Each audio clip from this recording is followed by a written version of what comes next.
새해가 되었습니다. 오늘은 2019년의 첫 주일입니다. 첫 번째 주일을 맞이해서 이렇게 첫 번째 예배를 하나님 앞에 드리고 있습니다. 새해 복 많이 누리시기 바랍니다.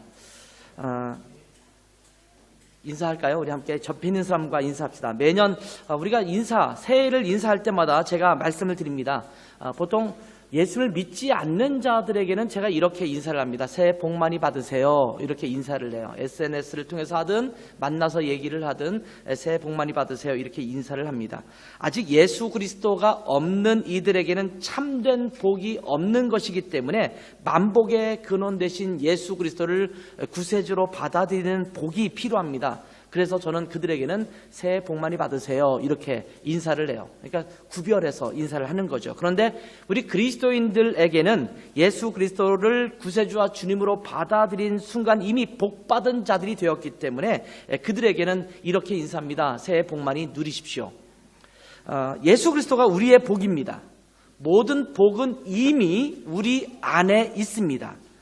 우리는 이미 만복의 근원 되신 예수 그리스도를 모신 자들입니다. 그러니 이제는 복 받으라는 인사가 사실은 필요가 없어요. 우리는 이미 복 받은 자들입니다.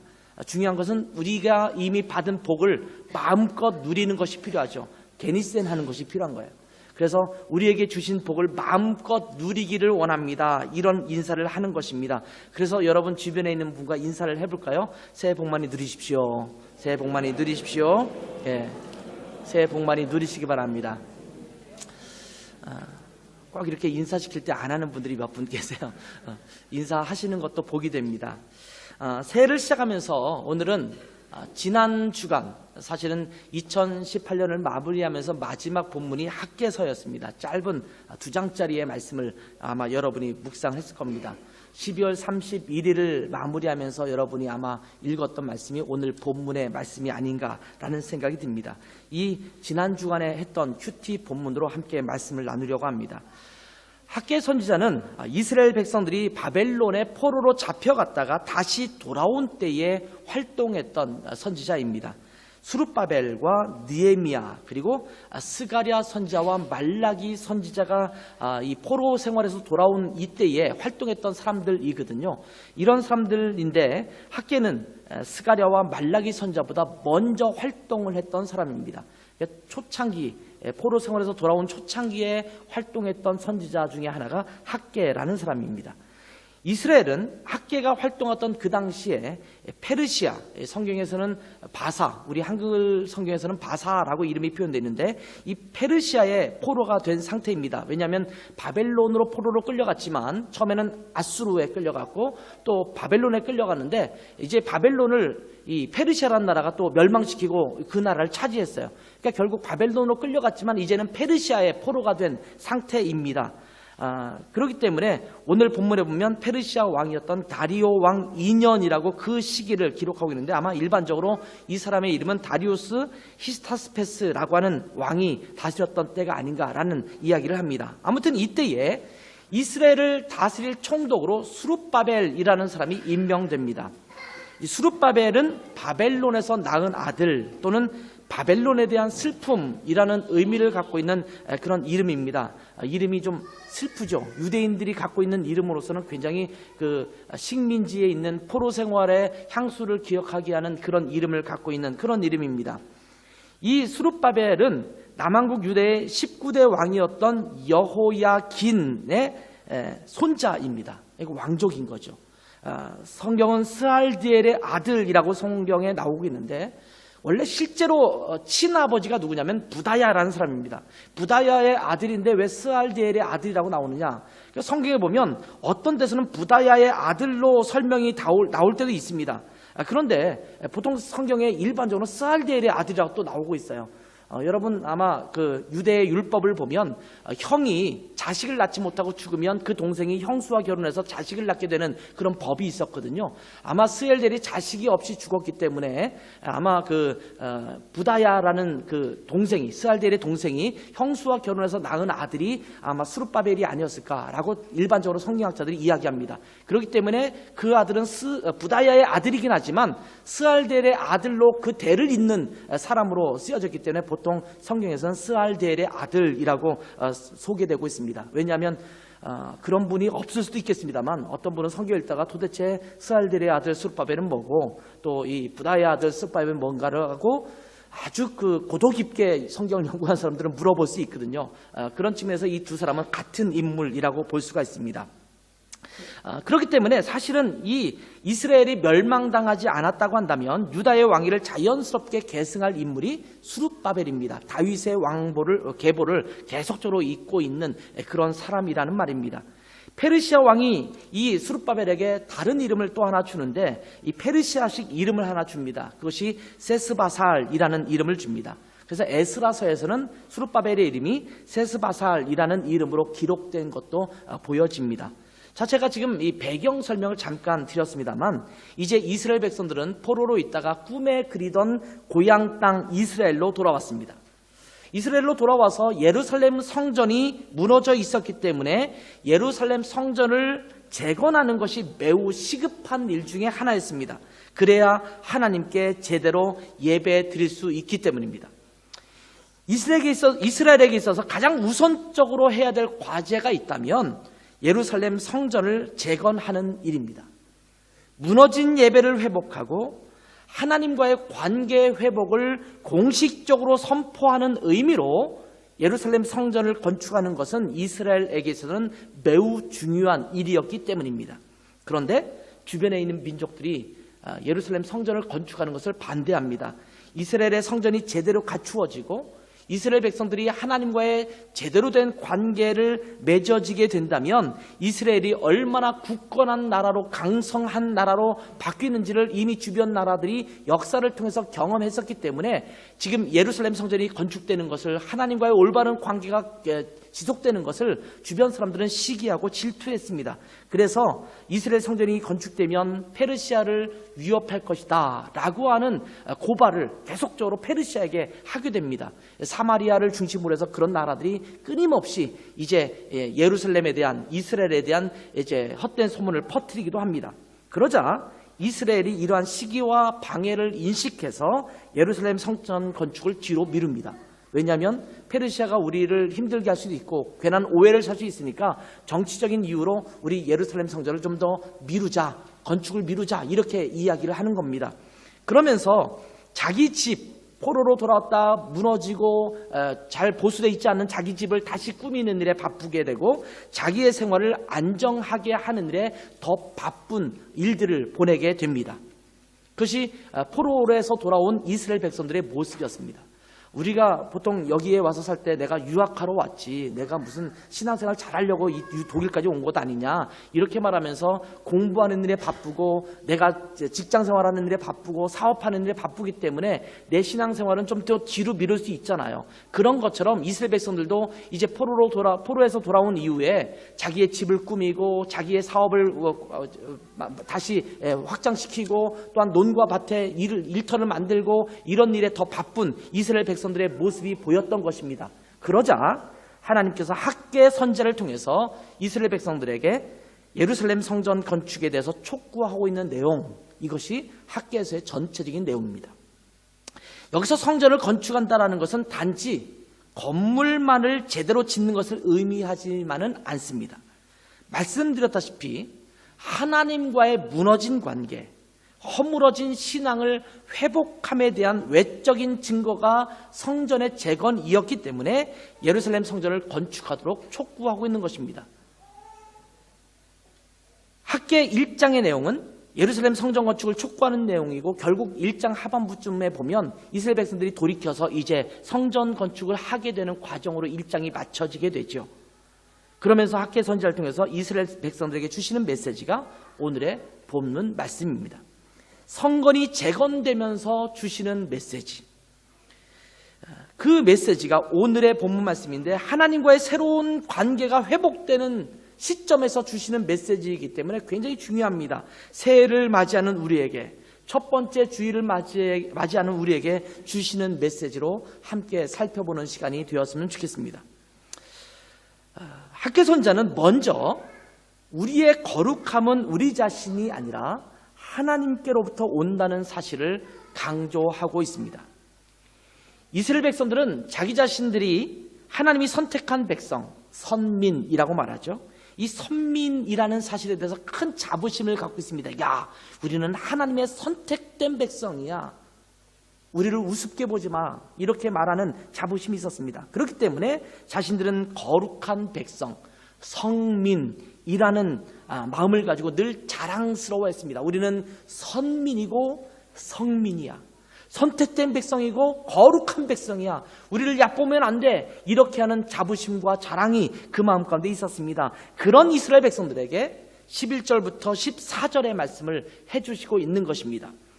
다시 한번 읽어보겠습니다. 만군의 여호와가 말하노니 너는 제사장에게 율법에 대하여 물어 이르기를 사람이 옷자락에 거룩한 고기를 쌌는데 그 옷자락이 만일 떡에나 국에나 포도주에나 기름에나 다른 음식물에 닿았으면 그것이 성물이 되겠느냐 하라. 학개가 물음에 제사장들이 대답하여 이르되 아니니라 하는지라.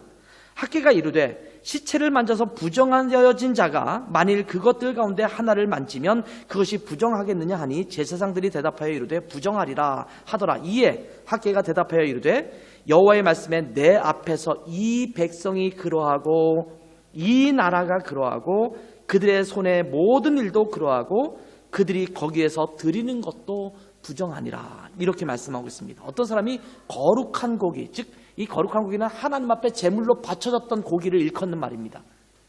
이 하나님 앞에 구별해서 드렸던 이 고기를 자기의 옷자락에 쌌었습니다. 그 옷자락을 가지고 다른 물건들에 닿으면 그 물건이 거룩해지겠느냐 이렇게 물어보라는 겁니다. 근데 율법에 전혀 그렇지 않습니다. 거룩한 고기로 구별된 것이 거룩한 것이지 그것 때문에 다른 것에 영향을 미치지 않는다라는 말입니다. 그러면서 다시 또 말하기를 시체를 만지면 부정해진다라고 율법이 정해지고 있는데, 예를 들면 시체를 내가 만졌어요. 그러면 그 시체를 만진 것을 가지고 또 다른 것을 만지면 그것은 부정하겠느냐? 그랬더니 부정하다 이렇게 대답을 해요. 율법에 내가 시체를 만진 것으로 다른 것을 만지면 이것도 부정해진다라고 정하고 있거든요. 자, 거룩한 것은 전달되지 않았어요. 근데 부정한 것은, 더러운 것은 그대로 전달되고 있는 것을 보게 됩니다. 자, 이것이 무엇을 말하는 것일까요? 거룩한 재물을 내가 잠깐 가지고 있다고 해서 내 자신이 거룩해지는 것은 아니라는 것입니다. 그런데 우리가 부정한 자가 되면, 즉 우리가 더러운 자가 되면 우리로 인해서 다른 물건들도 부정한 것, 더러운 것이 될 수 있다라고 말씀하고 있는 겁니다. 이 말은 무슨 말이겠습니까? 다시 말하면 우리 자신은 거룩의 근원이 아니라는 것입니다. 이스라엘 백성들이 착각하고 있는 것입니다. 내가 거룩한 백성인데, 하나님의 속한 백성인데 내가 거룩하니까 모든 것이 거룩해지는 것이냐 착각하고 있다는 겁니다. 우리가 거룩의 근원이라고 한다면 거룩한 고기를 가지고 있는 것으로 우리 자신이 거룩해져서 다른 것도 거룩하게 만들 수 있을 것입니다. 우리가 거룩의 근원이라고 한다면 우리는 부정한 자가 되지 않을 것이고, 내가 다른 것을 만지면 다른 것이 부정해지지 않을 것입니다. 그런데 우리 자신은 다른 것을 거룩하게 만들 수 있는 아무런 능력이 없다라는 것입니다. 우리는 분명히 그 사실을 알고 있어요. 나는 거룩하지 않아요. 나는 거룩한 존재가 아닙니다. 오늘 성가대가 요게벳의 노래를 통해서 요게벳, 모세의 어머니의 고백을 고백했지만, 이스라엘 백성들에게 있어서 정말 탁월하고 뛰어난 그런 지도자 중에 한 명이 모세 아닙니까? 모세에게는 뛰어난 능력이 있었습니다만, 하나님이 그렇게 사용하셨지만 사실은 모세의 면면을 보면 성격적으로 문제도 있었고요, 자주 실수하고요, 그런 모습들이 있어요.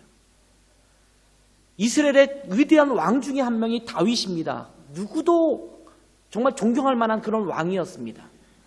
다윗은 하나님께서 나와 마음이 같은 자다 이렇게 표현했을 정도로 최고의 하나님부터 찬사를 받았던 사람입니다. 그럼에도 불구하고 다윗의 면모를 보면 절대 그렇지 않습니다. 온갖 죄악들이 그 안에 남아 있었던 것을 우리는 그의 삶을 통해서 보게 됩니다. 하나님이 우리를 거룩하게 하셨을 뿐이지 그 자체가 거룩한 사람이 아니에요. 그렇기 때문에 하나님은 어떤 사람을 숭배하도록 하지 않습니다. 오직 하나님만 거룩의 근원이라는 것입니다. 하나님께서 이스라엘을 거룩하게 하셔서 거룩한 백성이 된 것이지 이스라엘 백성 자체가 거룩한 것이 아니라는 말씀입니다. 그런데 이스라엘 백성들은 착각하고 있습니다. 선민이라고, 성민이라고 자기 자신들이 다른 이방 민족들에 비해서 대단히 훌륭한 민족인 것처럼 착각하고 있다는 것입니다. 이스라엘 백성이 거룩한 것은 그들 가운데 거룩하신 하나님이 계시기 때문입니다. 하나님께서 그들을 거룩하게 하셨기 때문에 그들이 거룩하게 된 것입니다. 그래서 이스라엘이 선택된 백성이며 거룩한 백성입니다. 순전히 하나님 때문에 선택된 것이고 하나님 때문에 거룩해진 것입니다. 그들 안에 하나님의 임재가 없다면 이스라엘은 스스로 거룩할 수도 없고 다른 이들을 거룩하게 할 능력도 없습니다. 하나님의 임재가 있을 때에만 그들은 하나님으로 말미암아 거룩한 존재가 되는 것입니다. 그렇기 때문에 하나님의 임재를 의미하는 성전 건축이 얼마나 중요한 것인지를 강조하고 있는 것입니다. 너희에게 나의 임재가 없다면 아무리 너희가 선택된 백성이라고 하더라도 내가 너희를 거룩한 백성으로 만들었다 하더라도 나의 임재가 없다면 너희는 거룩함을 가질 수 없다라고 말씀하고 있는 겁니다. 우리는 그리스도인이고 하나님의 자녀입니다. 우리는 그리스도인으로서 하나님의 자녀로서 거룩한 능력을 갖고 살아야 되는데 그렇게 살아갈 수 있는 그 근원이 있다면 우리 안에 하나님의 임재가 있을 때 우리가 거룩한 삶을 살 수 있는 겁니다. 하나님의 능력을 보일 수 있는 삶을 살 수 있는 겁니다. 하나님의 임재가 있어야 합니다. 하나님께 드리는 예배가 살아있을 때 그리스도인의 능력이 나타나는 것입니다. 하나님과의 거룩한 관계가 회복되어 있을 때 우리가 하나님의 거룩한 능력을 가지고 이 땅을 살아갈 수 있는 것입니다. 하나님께서 우리와 함께 하시지 않으면 우리는 사실 아무런 능력도 거룩함도 누리지 못하게 될 것입니다. 거룩함은 오로지 하나님께로부터 오기 때문입니다. 어떤 분들은 치유의 은사가 있고 무슨 능력의 은사가 있다라고 해요. 그러면서 그런 분들이 잠깐씩 착각할 때가 있어요. 뭐냐면 마치 자기가 거룩한 것처럼 착각을 해요. 그래서 내 손이 닿으면 너는 병 나을 거야. 내 손이 닿으면 성령님이 임할 거야. 그러면서 마치 자기가 그런 능력을 가지고 그 능력의 근원인 것처럼 행세하기가 참 쉽습니다. 그런 교만함을 우리가 버려야 돼요. 내가 아무리 뛰어난 능력이 있고 뛰어난 재능이 있다 하더라도 하나님의 임재와 우리 안에 하나님의 거룩하심이 우리 가운데 거하지 않는다면 우리는 아무런 능력도 행할 수 없을 것입니다. 하나님만이 온전한 거룩함의 근원 되시기 때문입니다. 학개는 계속해서 이스라엘이 경험했던 역사를 돌아보게 합니다. 이스라엘이 언제 어려움과 고통을 당했었는가? 바로 성전이 무너졌을 때였다. 이렇게 말씀하고 있습니다. 다시 말하면 성전이 회복되는 것은 우리가 하나님께 받는 복과 밀접하게 관계가 있다라는 말씀입니다. 15절에서 19절의 말씀을 볼까요? 이제 원하건대 너희는 오늘부터 이전 곧 여호와의 전에 돌이 돌 위에 놓이지 아니하였던 때를 기억하라. 그때는 20고르 곡식 더미에 이른즉 10고르뿐이었고 포도즙 틀에 50고르를 기르러 이른즉 20고르뿐이었었느니라. 만군의 여호와가 말하노라. 내가 너희 손으로 지은 모든 일에 곡식을 마르게 하는 재앙과 깐부기 재앙과 우박으로 쳤으나 너희가 내게로 돌이키지 아니하였느니라. 너희는 오늘 이전을 기억하라. 아홉째 달 24일 곧 여호와의 성전지대를 쌓던 날부터 기억하여 보라. 곡식 종자가 아직도 창고에 있느냐? 포도나무, 무화과나무, 석류나무, 감람나무의 열매가 맺지 못하였느니라. 그러나 오늘부터는 내가 너희에게 복을 주리라. 자, 15절 보세요. 여호와의 전에 돌이 돌 위에 놓이지 아니하였던 때를 돌이켜보라. 이렇게 말씀하십니다. 다시 말하면 성전이 무너져 내린 때를 말하는 겁니다. 그때는 20고르 곡식 더미에 이른즉 10고르뿐이었고 포도주 틀에 50고르를 기르러 이른즉 20고르뿐이었다라고 회고하고 있습니다. 독일어 성경은 현대적 단위로 이 단위를 번역을 했습니다만 한국어 성경에는 이 고르라는 단어가 히브리인들의 단어를 그대로 사용하고 있는 것을 볼 수가 있습니다. 한 고르는 한 호멜 정도 됩니다. 한 호멜이나 한 고르나 모르기는 똑같죠.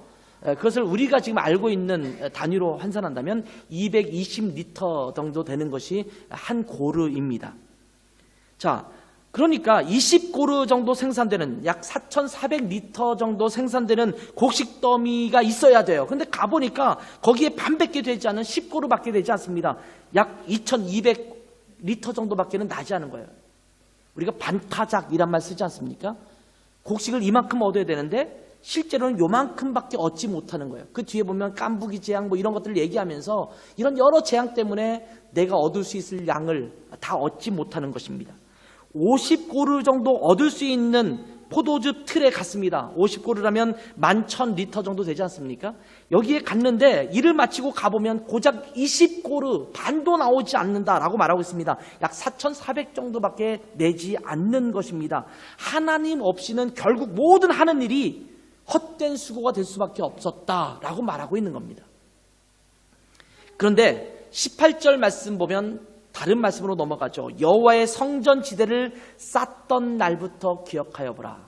자, 돌 위에 돌이 남지 않았던 성전이 무너졌던 때를 돌이켜보면서 너희는 열심히 수고했지만 소득이 별로 없었지 않았느냐. 그런데 다시 성전 지대를 쌓던 날, 다시 성전이 재건되기 시작한 날, 그때부터 생각해봐라 라고 말하면서 성전이 무너졌던 때와 성전이 다시 재건되고 있던 때를 비교하면서 설명하고 있는 겁니다.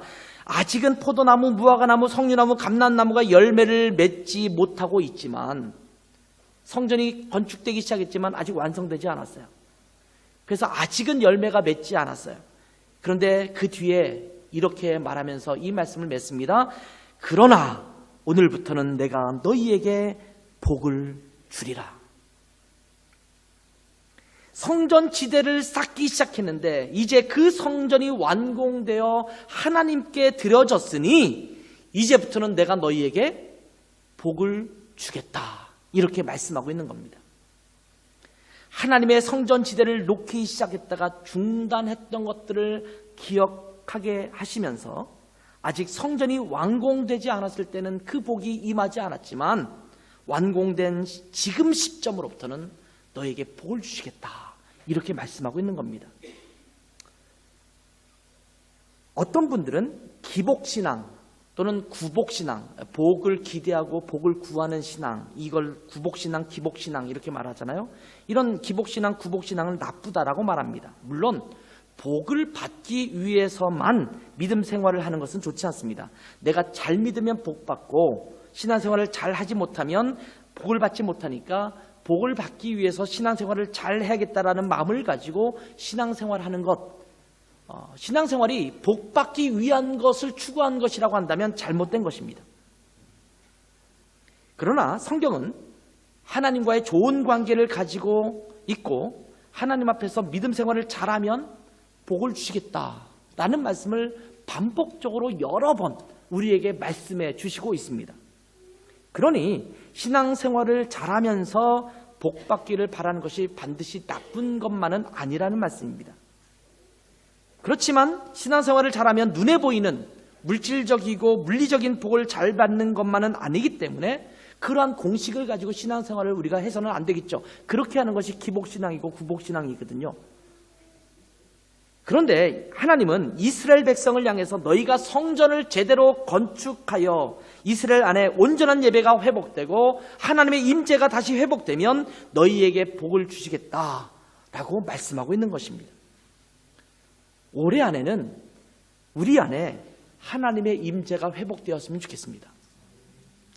올해는 우리 안에 예배가 제대로 회복되었으면 좋겠습니다. 올해는 우리 모두가 하나님과의 좋은 관계가 더욱 깊어졌으면 좋겠습니다. 그래서 주님께서 우리에게 이제부터 너희에게 복을 주겠다라고 기꺼이 선포하는 축복이 우리 가운데 있기를 원합니다. 근데 그 복의 근원은 하나님의 임재를 회복하는 겁니다. 예배가 회복되는 겁니다. 하나님과의 관계가 깊어지는 것입니다. 그것이 전제되면 그 시점부터 내가 너에게 복을 주겠다라고 말씀하고 있는 거예요. 우리는 앞에 것을 안 하고 뒤에 것만 요구해요. 하나님, 내가 연약하잖아요. 그냥 대충 적당히 봐주시고 그냥 복 주세요. 근데 하나님은 아니야. 내가 너희의 삶 가운데 임재가 되면, 나와 깊은 관계가 회복되면, 너가 제대로 하나님 앞에 예배하는 삶을 드리면 저절로 너희 삶 가운데 복이 임할 거야. 이렇게 말씀하고 있는 겁니다. 그러면서 하나님께서 구체적으로 그 복에 대해서 말씀해 주십니다. 학개 선지를 통해서 유다 총독인 스룹바벨에게 그 복을 전하라고 말씀하십니다. 주변의 여러 왕국들을 멸하고 이스라엘을 다시 세워주겠다라고 하시면서 스룹바벨을 세워서 나의 인장으로 삼겠다, 이렇게 말씀하십니다. 자, 나의 인장으로 삼겠다라고 하는 그 말씀의 의미는 도대체 무엇일까요? 21절부터 23절의 말씀을 다시 한번 보겠습니다. 너는 유다 총독 스룹바벨에게 말하여 이르라. 내가 하늘과 땅을 진동시킬 것이요 여러 왕국들의 보좌를 엎을 것이요 여러 나라의 세력들을 멸할 것이요 그 병거들과 그 탄자를 엎드러뜨리니 말과 그 탄자가 각각 그의 동료의 칼에 엎드러지리라. 자, 모든 주변의 나라들을 멸하고 이스라엘을 세우시겠다라고 하는 약속의 말씀을 하시고 있는 겁니다. 23절을 보면 만군의 여호와가 말하노라. 스알디엘의 아들 내 종 스룹바벨아, 여호와가 말하노라. 그날에 내가 너를 세우고 너를 인장으로 삼으리니 이는 내가 너를 택하였음이니라. 만군의 여호와의 말이니라 하시니라. 자, 포로되었던 이스라엘 백성이 예루살렘으로 돌아왔습니다. 다시 예루살렘에 있는 성전이 재건되고 예배가 회복되었습니다. 하나님의 임재가 다시 예루살렘 성전에 회복되었습니다. 그러면서 이제 주변의 모든 왕국들을 멸하시고 굳건한 나라도 다시 세워주시겠다라고 하셨습니다. 그리고 스룹바벨에게 너를 세워 나의 인장으로 삼겠다, 이렇게 말씀하고 있는 겁니다. 여기서 인장이라는 단어가 독일어로는 지겔링이라는 단어가 사용되고 있습니다. 영어 단어에는 시그넷 링이라는 말로 사용되고 있습니다. 이 반지에 도장을 만들어서 도장이 있는 반지를 끼워주겠다, 이렇게 말씀하고 있는 것입니다. 이 도장은 왕이나 군주들이 차고 있는 도장입니다. 자기 자신의 명령이나 결정사항을 확정하여 선포할 때 사용하는 도장입니다. 그래서 이 도장을 문서에 딱 찍으면 이 명령은 왕의 명령으로 바꿀 수 없는 명령이 됩니다. 이 반지를 끼고 있다고 중요한 그런 문서에 이 인장으로 도장을 찍어서 선포한다면 왕의 명령, 군주의 명령임을 확정 짓게 되는 것입니다. 그렇기 때문에 이 인장은 곧 왕을 의미하고 군주를 의미합니다. 자, 스룹바벨을 인장으로 삼겠다. 이 말은 이 세상에 하나님을 대신하는, 하나님의 뜻을 이 세상에 보이는 도구로 사용하겠다라는 말씀입니다. 예배가 회복되고 하나님의 임재가 회복되고 하나님과의 올바른 관계가 회복된 이스라엘의 총독인 스룹바벨을 통해서 이 세상에 하나님을 보이시겠다라고 말씀하고 있는 겁니다. 하나님은 교회를 통해서, 우리 그리스도인들을 통해서 이 세상에 하나님을 보이기를 원하십니다.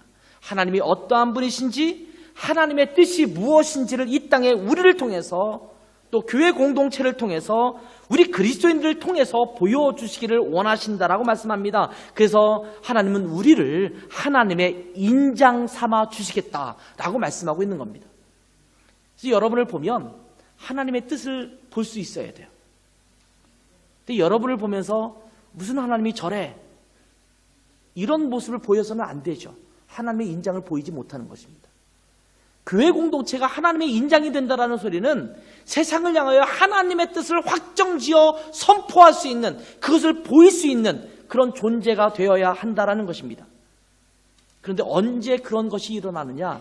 우리 안에 예배가 회복되고 하나님의 임재가 회복되고 하나님과의 깊은 관계가 회복되면 이러한 축복이 우리 교회 공동체에게, 우리에게 임할 것이라고 약속하고 있는 것입니다. 저는 이런 축복이 새해에 우리 교회에게, 여러분 각자의 삶 속에 임하기를 바랍니다. 그래서 올해 우리 예배가 좀 회복됐으면 좋겠어요. 올해 표어가 교회, 하나님의 지체, 공동체 아닙니까? 하나님의 가족 아닙니까? 그러면 이 교회 안에 하나님의 임재가 없이 어떻게 하나님의 가족이 되겠습니까? 하나님의 어떻게 공동체가 될 수 있겠습니까? 예배가 제대로 드려지지 않는다면 우리 교회가 어떻게 하나님의 귀한 공동체로서 가족으로서의 모습을 세상에 볼 수 있겠습니까? 하나님과의 깊은 관계가 회복되고 하나님과의 예배가 회복되고 하나님의 임재가 우리 가운데 회복되는 축복이 우리 가운데 있기를 바랍니다. 마지막으로 저는 노래 하나를 함께 부르면서 말씀을 마치려고 합니다. 선한 능력으로 라는 노래입니다. Von guten Mächten 이라는 노래예요. 함께 이 부를 노래는 디트리히 보네퍼 목사님이 쓴 시입니다. 이 시에 독일 기독교 음악가인 지그프리드 피에츠라는 분이 곡을 붙여서 노래를 했어요. 유튜브 같은 데 찾아보면 이 피에츠가 직접 나이 드신 그분이 피아노를 치면서 노래하는 유튜브 동영상들이 굉장히 많이 있습니다. 보네퍼 목사님은 아마 아시는 분은 알 거예요. 지금은 폴란드의 도시가 되는데요. 브로츠와프라는 도시가 있어요. 여기서 2시간 반 정도 걸리는 도시예요. 이 브로츠와프라는 도시는 독일 이름으로는 브레슬라우라고 붙여요. 근데 이 브레슬라우는 원래 2차 세계대전 이전에 독일 땅이었습니다. 근데 2차 세계대전이 끝나고 이제 폴란드에게 넘겨준 땅이 됐어요. 그래서 지금은 폴란드 땅이지만 원래는 독일 땅이었어요. 근데 이 브레슬라우에서 태어난 독일 목사님이십니다. 2차 세계대전 후에 이 브레슬라우가 브로츠와프로 바뀌면서 독일 사람들 다 추방되어서 나오게 되었어요. 보네퍼 목사님은 히틀러의 통치에 반대했다가 나치의 모든 것들을 반대했다가 또 히틀러를 암살하려는 조직체에 가담했다가 결국 잡혀서 플러센뷰르크라고 하는 강제 수용소에 투옥됩니다. 그리고 거기서 1944년, 1945년에 전쟁이 끝나지 않습니까? 바로 그 전해 1944년 12월에 연말연시를 맞으면서 약혼자와 가족들에게 편지를 보내죠. 이 편지를 보내는데 거기에 쓰였던 시가 지금 부를 노래의 내용입니다. 사실은 그 다음 해에 그분이 돌아가세요. 근데 이 시에다가 지그프리트 피에츠가 1970년도에 작곡을 해서 찬송가로 불리게 되는데 독일 찬송가에도 다 실려있는, 독일 교회 다니는 분이면 다 알 수 있는 그런 노래입니다. 이 보네퍼 목사님은 이 시를 쓴 다음에 그 다음에 2차 세계대전 종전을 한 달 정도 남겨두고 4월 9일에 교수형으로 처형되고 맙니다. 사실은 이제 얼마 지나지 않으면 죽게 될 운명이죠. 죽게 될 운명에 새해를 맞으면서 새 인사로 이 편지를 쓰면서 거기다 시를 썼기 때문에 사실은 노예야라고 하는 새해라고 하는 표현이 나오고 새해 하나님의 선한 능력이 우리 가운데 있기를 원합니다. 이런 고백을 하는 내용들이 나오거든요. 그래서 연말연시가 되면 굉장히 많이 불려지는 노래 중에 하나이기도 합니다. 보네퍼 목사님이 죽을 그 나이는 39세밖에 되지 않습니다. 젊은 나이에 사실은 요절하게 되는 분입니다. 그분의 글과 시는 굉장히 많은 사람에게 영향력을 미치고 있고 그분이 그 수용소에서 쓴 편지들이 옥중서신이라는 책으로 나중에 출간되기도 합니다. 어찌 될지 모르는 미래를 바라보면서 어쩌면 매우 불안에 휩싸일 수 있었던 이 보네퍼 목사님은 희망의 불씨가 다 사그러져가는 그런 상황 속에서도 하나님께서 우리와 함께 하신다면 그 하나님의 선한 능력을 우리가 보게 될 것이다. 이렇게 고백하고 있습니다. 아침이든 저녁이든 하나님께서 함께 하신다면 하나님의 그 선한 능력으로 새로운 해에, 새로운 날에 하나님의 보호하심과 하나님의 일하심과 밝은 빛으로 비추시는 하나님의 빛을 맛보게 될 것을 믿음으로 고백하는 시입니다. 보네퍼가 다른 시에서 이런 고백을 한 것도 있습니다.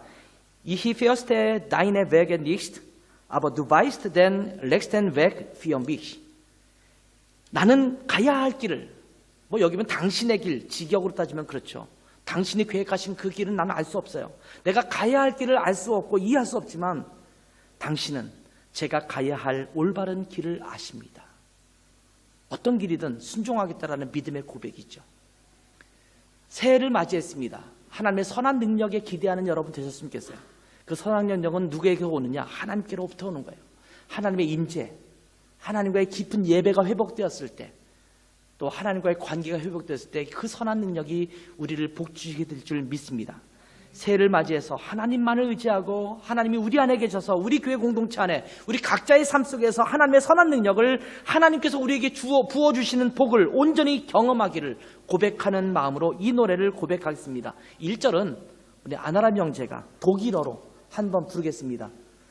나머지 노래를 독일어로 부를까 하다가 다들 당황해 하실 것 같아서 한국어 가사로 나머지 노래는 한국어로 노래를 하겠습니다. 아마 자막으로는 독일어도 있을 것 같은데 독일어도 함께 부를 수 있는 분은 불렀으면 좋겠어요. 자, 한국어로 함께 나중에 부르겠습니다. 먼저 아나람 형제가 독일어로 1절만 한번 부르도록 하겠습니다. 마이크를 하나 주시면 좋겠어요. 요 앞에 서서 부르세요.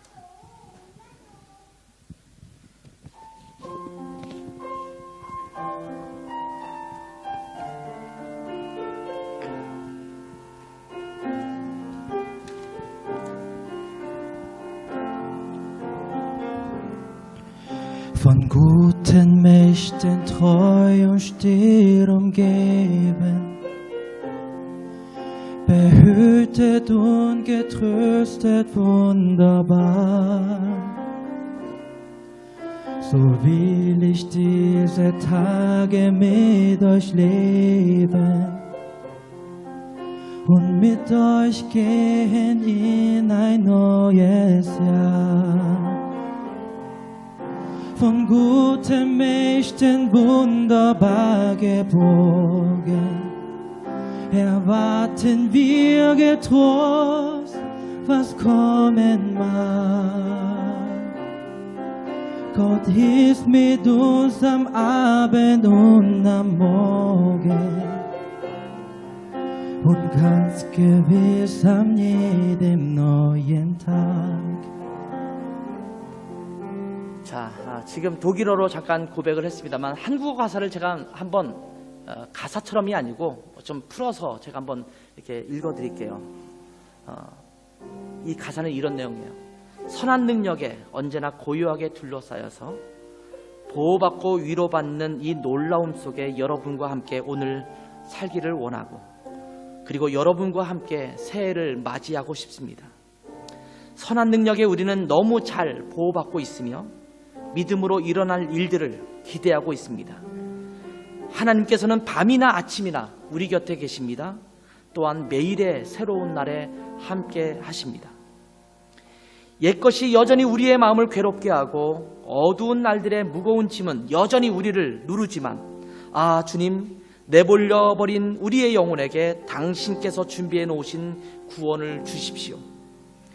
선한 능력에 우리는 너무 잘 보호받고 있으며 믿음으로 일어날 일들을 기대하고 있습니다. 하나님께서는 밤이나 아침이나 우리 곁에 계십니다. 또한 매일의 새로운 날에 함께 계십니다. 당신께서 우리의 어두움 속으로 가져오신 그 초들이 오늘 밝고 따뜻하게 타오르게 해 주십시오. 우리가 다시 하나가 되게 하여 주십시오. 우리는 압니다. 당신의 빛이 밤을 비추고 있음을. 선한 능력에 우리는 너무 잘 보호받고 있으며 믿음으로 일어날 일들을 기대하고 있습니다. 하나님께서는 밤이나 낮이나 우리 곁에 계십니다. 또한 매일의 새로운 날에 함께 하십니다. 죽음을 앞두고 수용소에 갇혀있는 보네포 목사님이 가족들에게 하나님께서 새로운 일을 하실 겁니다. 우리는 하나님의 능력으로 보호받고 있습니다. 언젠가는 또 같이 하나 될 것입니다. 하나님의 능력은 우리 가운데 계속 살아있습니다. 이 고백을 드리는 거거든요. 이 고백으로 함께 오늘 말씀을 마무리하겠습니다. 함께 한국말 가사로 함께 찬양합시다. 그 선한 님의 고요히 감싸여 그 선한 힘에 고요히 감싸여 그 놀라운 평화를 누리며 그 놀라운 평화를 누리며 나 그대들과 함께 걸어가네. 나 그대들과 한 해를 여네. 그대들과 한 해를 여네. 지나간 허물 어둠의 날들이 지나간 허물 어둠의 날들이 무겁게 내 영혼 짓눌러도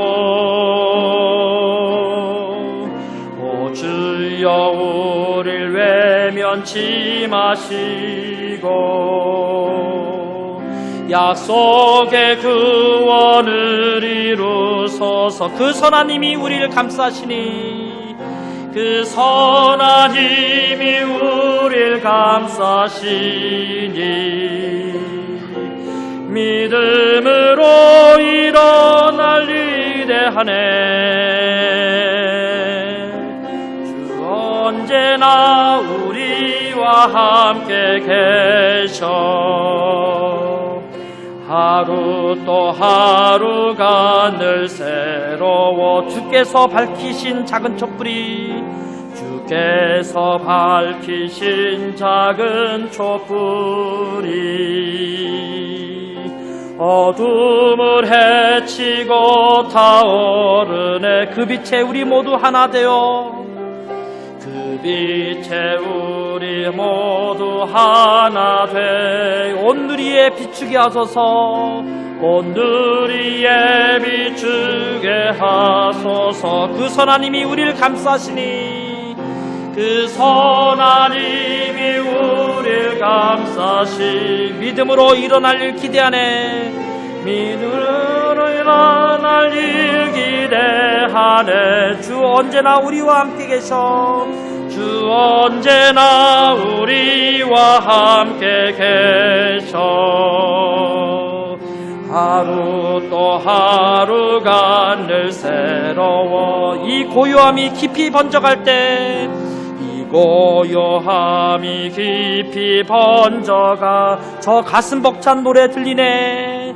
저 가슴 벅찬 노래 들리네. 다시 하나가 되게 이끄소서. 다시 하나가 되게 이끄소. 당신의 빛이 빛나는 이 밤, 당신의 빛이 빛나는 이 밤. 그 선하님이 우리를 감싸시니 그 선하님이 우리를 감싸시니 믿음으로 일어날 일 기대하네.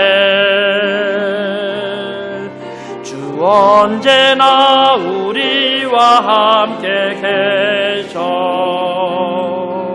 하루 또 하루가 늘 새로워. 기도하겠습니다.